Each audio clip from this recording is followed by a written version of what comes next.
Hello friends, this is Dr. Aditi Jain and you all are welcome back to your own YouTube channel ज्ञानवारिधि।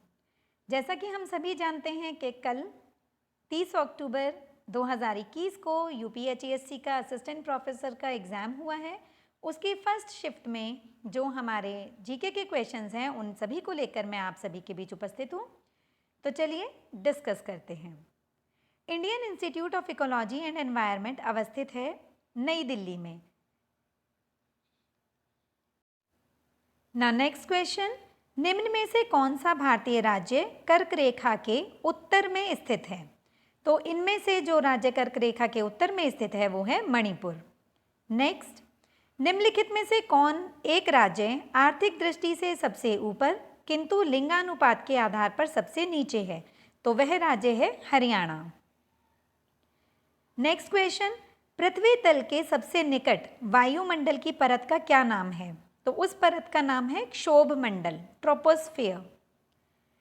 Next question, Bharat सरकार के मंत्रालय के अनुसार कोविड-19 lockdown के कारण वित्तीय वर्ष 2020 से 21 के प्रथम तिमाही में भारत की सकल घरेलू उत्पाद में कितनी गिरावट आई थी? तो यह गिरावट है 7.5%। नेक्स्ट, भारत के किस प्रकार के यक्का बैंक विभेदित बैंक के रूप में स्थापित हैं? भुगतान बैंक, लघु वित्त बैंक या वाणिज्यिक बैंक? अब इनमें से सही कूट का चयन करना है। तो यहाँ पर हमारे दो बैंक जो हैं वो विभेदित बैंक के रूप में स्थापित हैं। पहला है भुगतान बैंक और दूसरा है लघु वित्त बैंक।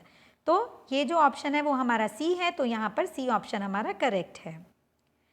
भारत में अब तक कितनी बार वित्तीय आपात स्थिति घोषित की गई है? तो यह स्थिति भारत में कभी भी घोषित नहीं की गई है, इसलिए डी जो ऑप्शन है वो हमारा करेक्ट ऑप्शन है। भारत का वन्य जीव संस्थान अवस्थित है, वाइल्ड लाइफ इंस्टीट्यूट जो है भारत का वो कहाँ पर अवस्थित है? वो देहरादून में अवस्थित है। नेक्स्ट क्वेश्चन, वन धन विकास योजना के अंतर्गत किस राज्य को आदर्श या मॉडल राज्य घोषित किया गया है? तो यह राज्य है मणिपुर। नेक्स्ट क्वेश्चन, प्रवासी भारतीय केंद्र और विदेश सेवा संस्थान का नाम बदलकर किस पूर्व भारतीय केंद्रीय मंत्री के नाम पर रखा गया है? तो ये नाम है सुषमा स्वराज जी का। तो बी ऑप्शन हमारा यहाँ पर सही हो जाता है। दीपोत्सव 2019 का आयोजन उत्तर प्रदेश के किस जिले में किया गया था? तो ये अयोध्या में किया गया था, तो हमारा सी ऑप्शन यहाँ पर करेक्ट है। विश्व व्यापार संगठन WTO की पहली महिला महानिदेशक नगोजी ओकोंजो-इवेला किस देश की निवासी हैं? ये नाइजीरिया की निवासी हैं, तो डी ऑप्शन हमारा यहाँ पर करेक्ट है। शैक्षणिक वर्ष 2021 से 22 से राष्ट्रीय शिक्षा नीति 2020 लागू करने वाला भारत का पहला राज्य कौन सा है? यह राज्य है कर्नाटक। कर्नाटक में सबसे पहले राष्ट्रीय शिक्षा नीति 2020 को लागू किया गया है। नेक्स्ट, निम्नांकित में से कौन सा देश क्वाड का सदस्य नहीं है? जापान, दक्षिण कोरिया, ऑस्ट्रेलिया या संयुक्त राज्य अमेरिका? तो इन सब में से दक्षिण कोरिया जो है वो क्वाड का सदस्य नहीं है। जापान, ऑस्ट्रेलिया, संयुक्त राज्य अमेरिका और भारत जो हैं वो क्वाड के सदस्य हैं। तो यहाँ पर हमारा सही ऑप्शन बी है। शिक्षक के कार्यों का वस्तुनिष्ठ मूल्यांकन होता है FIACS द्वारा, प्रणाली विश्लेषण द्वारा, रेटिंग स्केल द्वारा या SSST द्वारा? तो यहाँ पर करेक्ट ऑप्शन हमारा FIACS है। नेक्स्ट, संकेतों के मदद से आंकड़ों में चित्रमय प्रस्तुति को कहते हैं चित्र आरेख।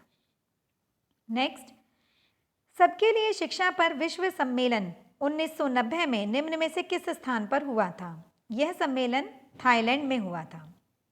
नेक्स्ट, भारत में उच्च शिक्षा को क्षेत्रवार नियंत्रित करने के लिए UGC ने पुणे, हैदराबाद, कोलकाता, भोपाल, गुवाहाटी और बेंगलुरु में 6 केंद्र खोले। वे केंद्र कब खोले गए? तो ये केंद्र 1994 से 1995 के मध्य खोले गए। नेक्स्ट, निम्नांकित में से किसमें यादृच्छीकरण नहीं किया जाता है? तो यहाँ पर जो करेक्ट ऑप्शन है हमारा स्व उद्देश्य न्यादर्श, जिसको हम पर्पसिव सैम्पलिंग कहते हैं, उसमें रेंडमाइजेशन नहीं होता है। बाकी तीनों में stratified sampling, multi stage sampling या सिस्टमैटिक सैम्पलिंग, तीनों में ही रेंडमाइजेशन होती है। Next question, the smallest unit in a digital system is? Digital system में सबसे छोटी इकाई है bit.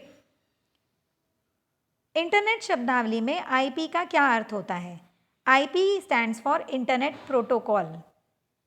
Next question, in reference to digital storage blue ray disc is. Digital storage के संदर्भ में ब्लू रे डिस्क है बाहरी भंडारण डिवाइस। नेक्स्ट, निम्न में से कौन सी आउटपुट डिवाइस नहीं है? प्रिंटर, प्लॉटर, स्कैनर या वीडियो। इनमें से स्कैनर जो है वो इनपुट डिवाइस है, तो ये हमारा करेक्ट आंसर है। नेक्स्ट क्वेश्चन जो है वो है 1 मेगाबाइट बराबर है 1024 बाइट के, 1024 किलोबाइट के, 1024 गीगाबाइट के या 1024 बिट के। तो यहाँ पर सही उत्तर हमारा है 1024 किलोबाइट्स के। नेक्स्ट, पर्यावरण प्रदूषण के संदर्भ में निम्नांकित में से कौन सा सही है? नीचे दिए गए कूट से सही उत्तर का चयन कीजिए। जल प्रदूषण, वायु प्रदूषण या ध्वनि प्रदूषण। अब ये तीनों ही पर्यावरण प्रदूषण के प्रकार हैं और उनसे संदर्भित हैं, इसलिए यहाँ पर सही उत्तर जो है वो हमारा डी हो जाता है, जिसमें सभी 1, 2 और 3 सम्मिलित हैं। नेक्स्ट, जैविक विविधता के लिए कौन सा अंतर्राष्ट्रीय दिवस है? ये 22 मई को मनाया जाता है जैविक विविधता दिवस के नाम से। So correct answer here is B. The term fourth world is used for the countries. चतुर्थ विश्व जो शब्दावली है वो किन देशों के लिए प्रयुक्त की गई है? ये न्यूनतम विकसित जो देश हैं उनके लिए इस शब्दावली का प्रयोग किया जाता है। तो करेक्ट आंसर यहाँ पर हमारा बी ऑप्शन है। नेक्स्ट क्वेश्चन, रोन घाटी में नीचे की ओर बहने वाली ठंडी स्थानीय हवा को क्या कहते हैं? इस हवा को मिस्ट्रल कहते हैं। तो करेक्ट आंसर हमारा यहाँ पर बी ऑप्शन है। भारत में जैव विविधता की दृष्टि से सबसे संपन्न क्षेत्र है पश्चिमी घाट। सबसे ज़्यादा जो जैव विविधता पाई जाती है वो पश्चिमी घाट में पाई जाती है, तो सही उत्तर हमारा यहाँ पर ए है। अब ये जो हमारा लास्ट प्रश्न है इसमें सूची 1 और सूची 2 दी हुई हैं, उनमें से हमें मेल करना है और सही कूट से मिलान करके उत्तर देना है।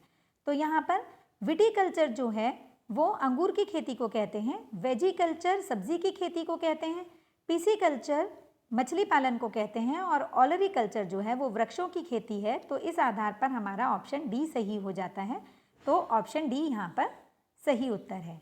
उम्मीद है आप सभी लोगों के उत्तर सही गए होंगे। मुझे उम्मीद है कि आपके बहुत अच्छे से प्रश्न के आपने उत्तर दिए होंगे। आपके कितने उत्तर सही हैं ये मुझे कमेंट बॉक्स में ज़रूर बताएं। Thank you.